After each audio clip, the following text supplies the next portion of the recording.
Hi, Shahril Kamarulzaman. Yeah. Great to meet you. You're from the Malaysian Nature Society, Yes, and you are the curator of the urban community forest. So, you know, our society is really keen to know, what is the urban community forest? What is it for?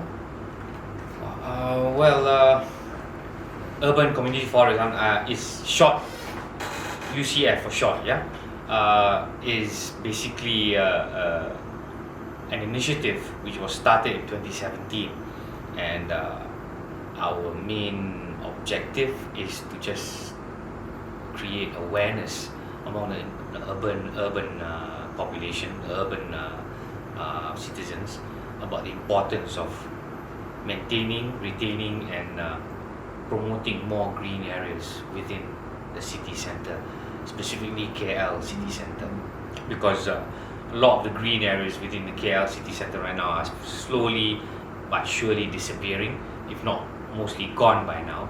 So what we're trying to do is we're trying to create an awareness and trying to promote among the urban society the importance of maintaining green areas, and also to keep whatever green areas we still have left as recreational sites, or as a community recreational area for everyone to enjoy.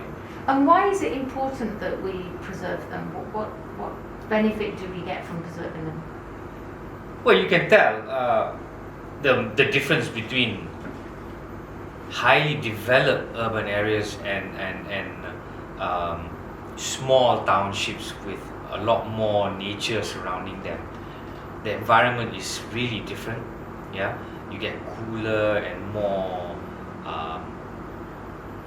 better quality of life, you know, if you're surrounded by nature. Yeah, and surrounded by trees and forests. Yeah, or living in growing among the urban the development also. Yeah, whereas you get a little bit less quality of life in larger city centers. The air is more polluted, it's hotter. Yeah, there is not as cooling during certain times of the days. Yeah, and again, it's also not as aesthetically pleasing to the eye. Yeah, these are all some general some general things, general differences between having green areas within developed areas and no green areas at all. The quality of life drops. So there's a lot of difference actually, you know, that you can find. So I can understand the scientific reasons why, you know, it reduces temperatures, it removes pollutants and things, but what do you experience, and what have you heard some of your visitors have experienced in terms of how they feel inside and their mental well-being when they're in these kind of spaces? What effect does it have on them emotionally?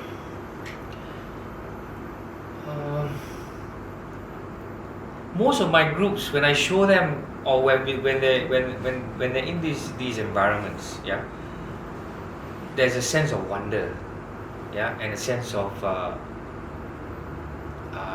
gratitude, yeah, as to how these green areas actually benefit them in terms of health-wise, yeah, in terms of well-being, and in terms of just being more calm, being more happier. Yeah, you're being happier. You're happier in an environment where there's more greenery. You're more calm, and basically a sense of wonder as to what's around you.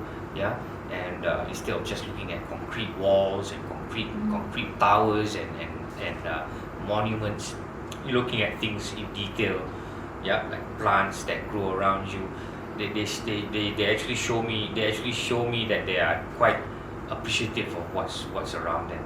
Yeah, I think most of them have been living in concrete jungles for so long that when you take them into an environment where it's just natural and there's just no concrete buildings, or no concrete structures around them, it sort of creates a sense of calmness in them. Yeah, so a lot of them are quite happy with being in such an environment. So urban community forest, obviously this is a big one, and we're going to look at that in a minute. But could it also be more localized in terms of local parks, local areas, local green spaces. Does an urban community forest have to be something big that involves sort of hiking through forest and jungle and things, or can it be something a lot smaller and a lot more local?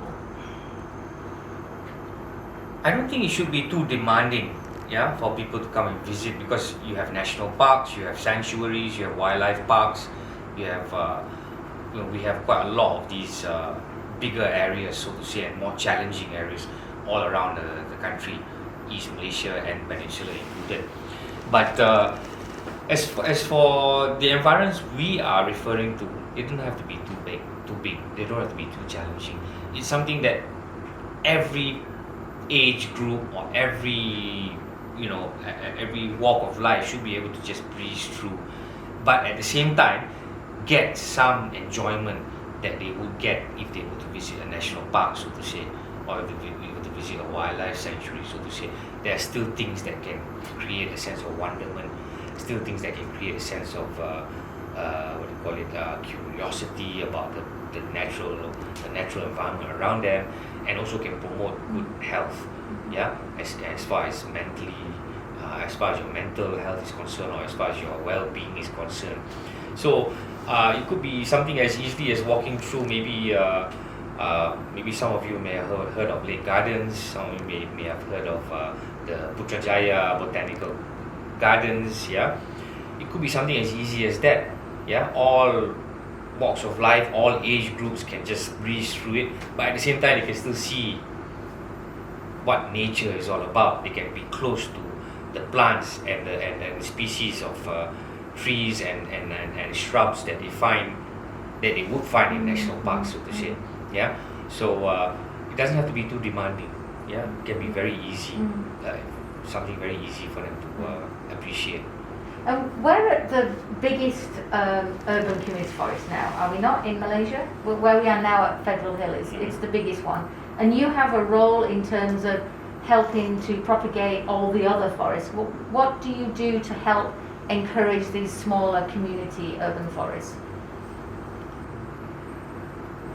We do try to, because the urban community forest, UCF, we have a nursery, yeah, which you might want to see later on. But the nursery provides saplings of our natural Malaysian plants as much as possible, and we try to supply these plants to other community forests around the Klang Valley, so to say, and they do replanting efforts within their own community forests, and this sort of provides them with some education of what we have, instead of looking for foreign plants, so to say. A lot of our landscape plants in Malaysia are foreign, originally foreign plants. Yeah, a lot of the garden plants you see in our gardens are exotics. They're not local plants. So what UCF is trying to do is to try and introduce more local plants to our landscape and to our green areas within the Klang Valley and within KL city centre itself. Yeah, it's a long process to replace established commercial nursery plants with our local plants. Yeah, it's going to be a long process, because a lot of our local plants have been neglected, in the sense they haven't been developed as commercial plants. Yeah, but it's making some progress, and we do have some local plants which have been developed as commercial plants over the last century or so. So we're trying to push for that to happen. In return, the other community forests will sort of barter with us and provide volunteer time, or they may even provide us with the plants from their sites itself to be planted in these areas, in the areas that we are concerned about here in KL, specifically Federal Hills. Yeah. Where are some of the other forests that do something similar, but maybe on a smaller scale to this one at Federal Hill? We've sold about 500 to 600 saplings of a local species of tree, to the Kota Damansara Community Forest, yeah, which is located obviously in Kota Damansara, and we've also sold a few thousand species of trees to the National Monument Park, the Taman Tugu, yeah, and they have already planted and is already established right now, and they have their own people looking after those saplings at the moment.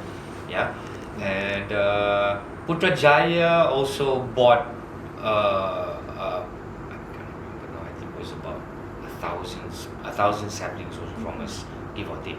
I may be wrong, but around that figure from us to plant in their botanical gardens in Putrajaya also. Yeah, so those are some of the areas which have already sort of brought over some of the saplings that I have been propagating here over to the areas. Okay, fantastic. Yeah. And you were saying earlier about you do education trips, you do talks, you have school trips, and volunteers come over. What are the opportunities for other people to sort of engage in what you're doing here at Federal Hill? Well, we have a Facebook, and we also have a website. The MNS is a website, and we promote volunteer programs for UCF. And if people find out about these programs, they normally contact us, and we'll discuss activities that we can promote, for the respective groups over here. Yeah, and I normally sort of give them a briefing on what we're doing, introduction of what UCF is all about, and then teach them about the importance of urban greenery, and also give them a bit of briefing about the environmental conservation as a country overall, the situation we are in, the problems we are facing, and the solutions that we may be able to apply to these problems. Yeah, so normally, that's basically why the kind of activities I will give them talks, and sort of show them what this is all about. We do have a few trails at the back here that is within the Federal Hills itself that we've developed. Yeah, very very simply, but it's good enough to be an open classroom for a lot of people to just appreciate the development of forests. Yeah, over a few years, and how a young forest can eventually develop into an older forest. I normally teach them the steps of how a cut down forest can actually recover, and then from the recovery how it can develop into a proper forest again. So those are normally the sort of presentations or the lessons that I would give people that come to visit UCF. I imagine that would be fantastic for school trips, to actually kind of see those stages and to actually feel it and smell it and experience it firsthand. I can imagine for schools it's a fantastic experience. And for volunteers, you were saying that some of them have been here for, they come a couple of times a week and they've been with you for many years, and some just come for a holiday, or they've just got a couple of weeks spare. So volunteering is just whatever people can do, right? I mean, it's the different levels of volunteering here that are available, right? Yes, different needs, different packages. Yeah, I'm forever in need of volunteers. Yeah, and I encourage volunteers, because when you're on the ground, and when you get your hands dirty, and when you're doing the work itself, and when you're surrounded by the environment yourself, you absorb and you learn and you experience a lot more than just me telling you all about it. Yeah, so I prefer for people to actually come, volunteer their time, and while they're doing their volunteer time, while they're volunteering their time, I would brief them slowly on what's going on around them. Yeah, to me that's a better way of teaching people to feel, not just to absorb what I'm saying, but to absorb everything around them at the same time. Yeah, so the understanding and the experience becomes more valuable to them, and they can relate more to it when environment is threatened, when a certain area is under threat to development. They feel a better sense of responsibility, a stronger sense of responsibility. Yeah, because you tell someone something, they can accept it. Yeah, but they're not going to feel it when they lose it, because they don't see it, they don't feel it, they haven't actually got their hands dirty or their feet wet, so to say. So if they come here and they volunteer their time, and they get involved in what's going on around them. If something happens to that area, then they feel a more, they have a more, what do you call it, they have a better understanding and a more a bigger sense of responsibility to try and save that Yeah. particular area usually. So I encourage more volunteers to come over and feel it for themselves